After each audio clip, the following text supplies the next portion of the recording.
அவர் இவ்வளவு கிட்ட பார்த்ததே எனக்குலாம் வந்து இப்போ சின்ன வயசுல இருந்து நான்லாம் எப்படி சொல்றது 7வது 8வதுல இருந்தே சினிமா வரணும்னு ஆசைப்பட்டுக்கிட்டு இருக்க ஒரு ஆளு. அத்தனை படம் பார்த்து அவ்வளவு படங்கள் பார்த்துட்டு இத்தனை பண்ணிட்டு இங்க வந்து நிக்கும் போது நம்ம பார்த்து வளர்ந்த ஒரு ஆள் அவர் இவ்வளவு க்ளோஸ்ல வந்து பாக்குறதுங்கிறது வந்து அது எத்தனை பேருக்கு அமையும் எனக்கு தெரியல அந்த வாய்ப்பு. அது எனக்கு ரொம்ப பிளெஸ்டா தான் ஃபீல் ஆகுது. எனக்கு இன்னும் நல்ல ஞாபகம் இருக்கு. தலைவர் இப்படி இவர்கிட்ட மாறன் சார் கிட்ட பேசிட்டு இவன் பக்கம் இப்படி திரும்புவாரு.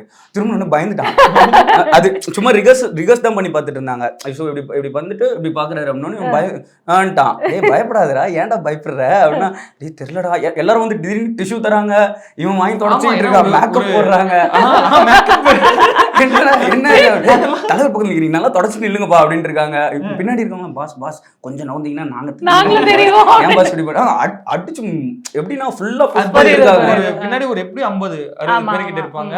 அவங்களும் ஒரு பக்கம் அவங்களால நிக்க முடியல, ஸ்பேஸ் கிடையாது. சோ அந்த சைடுல புஷ் பண்ணிட்டு இருக்காங்க, இன்சைட்ல தலைவர் நிக்கிறாரு. இன்னொரு பக்கம் வந்து ஒரு பக்கம் டிஷ்யூ அமிச்சுக்கிட்டு இருக்காங்க. யாரும் அந்த டிஷ்யூ பாஸ் ஆயிலாம் வந்து அந்த கையில இருந்து இந்த கையில நான் வாங்கிட்டேன், என்னடா தரா அவன்கிட்ட, என்னடா விடுறாங்க. அது பயங்கர கேட்டிக்கான ஒரு எக்ஸ்பீரியன்ஸா தான் இருந்தது. அது ஒரு மேஜிக் மாதிரி டப்புன்னு நடந்து டப்புன்னு முடிஞ்சது.